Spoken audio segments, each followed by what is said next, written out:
Қарашы, қандай әдемі өсімдіктер. Бірақ мына сұлулықтың артында адам сенгізді қауіп жасырынғанын білесің бе? Кәдімгі гүл секілді көрінеді. Ал шын мәнінде тек бір жанасу және ол санаулы секундта бүкіл жүйене тарап, жүректі өшіріп тастайды. Бұл аңыз емес, қиял да емес. Дәл қазір жер бетінде өсіп тұрған шынайы өсімдік. Қалайша осындай нәрсе жасауы мүмкін? Қазір айтып беремін. Бұл өсімдіктің аты серпера опалам. Халық арасында өлінің ағашы деп те атайды. Үндістан мен Азия елдерінің кейбір тропикалық аймақтарында өседі.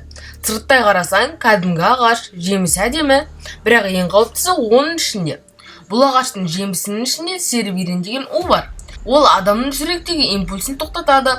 Қысқаша айтқанда, жүрек соғып тұрған кезде серберин жүйені бұзып, жүректі өшіріп тастайды. Адам миы оттегісіз қалып, бірнеше минут ішінде өліп кетуі мүмкін.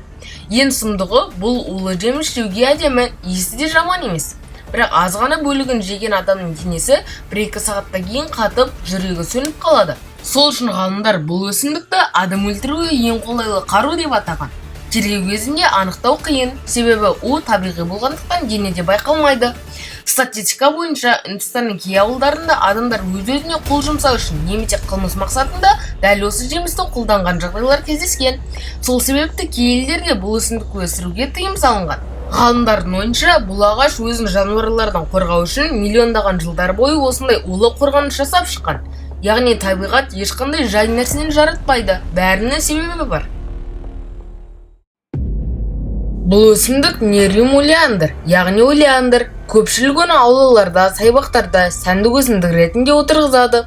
Бірақ осы сұлулықтың артында табиғаттың ерекше қорғаныс құпиясы жасырынғанын көп адам біле бермейді.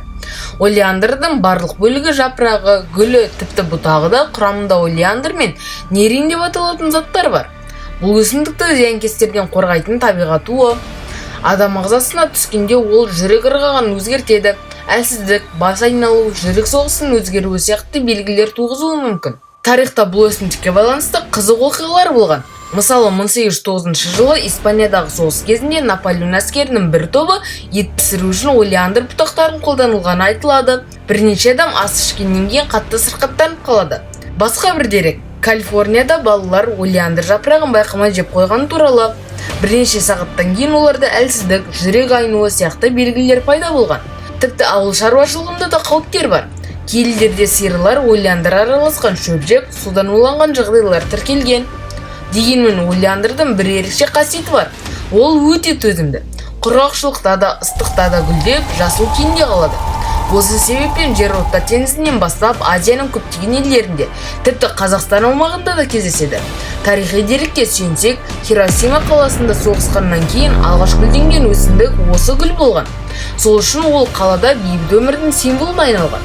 Сырттай қарасан, нағыз әсемдік пен өмірдің белгісі сияқты. Бірақ табиғаттағы кей сұлулыққа тым жақын бармай, алыстан тамашалау ең дұрыс шешім. Бұл Аконитум напеллус, халық арасында қасқыр уы немесе монах қалпағы деп аталады. Бұл өсімдік Еуропаның биік таулы аймақтарында өседі. Сырттай жай ғана әдемі гүл сияқты. Бірақ оның жапырағы мен тамыры аконитин деп аталатын ерекше уға толы. Аконитин табиғаттағы ең күшті табиғи улардың бірі. Ол адам жүйке жүйесіне әсер етіп, бұлшықет қозғалысын, тыныс алуды және жүрек жұмысын реттейтін сигналдарды бұзады. Қызығы, бұл әсер бірден байқала бермейді. Алдымен жеңіл шаншу, жансыздану сезімі пайда болады. Кейін әлсіздік пен салқын тер шығады. Ал ең ерекше дерек, удың тым аз мөлшерінің өзі денеге толық әсер етуі мүмкін. Тарихта бұл өсімдік жайлы талай аңыз бар. Ежелгі Римде оны жыртқыштарды аулауға, кейде тіпті қарсыластарын жасырын әлсіретуге пайдаланған. Орта ғасырларда кейбір елдерде оны өсірудің өзі тыйым салынған. Ал Тибет пен Қытайдың дәстүрлі медицинасында аконитті аса кішкентай мөлшерде қатаң бақылау мен дәрі жасау үшін қолданылған. Бүгінде ғалымдар бұл өсімдікті бақтарға әсемдік үшін өсірсе де, оның қауіпті қасиетін ұмытпайды. Сонымен адамға қауіп төндіретін тек жануарлар ғана емес, кейде жай ғана көз тартар өсімдіктерде қауіп төнгізе алады екен. Табиғат әсем, бірақ оның өз заңы мен құпиясы бар. Осындай тыныш көрінетін, бірақ аса қауіпті сырлар қызық болса, пікірге тағы өсімдік керек деп жазыңыз. Мүмкін келесі видеода сіз білмейтін, бірақ дәл қазір айналаңызда өсіп тұрған тағы бір ғажайып әрі қауіпті өсімдік туралы айтып беремін.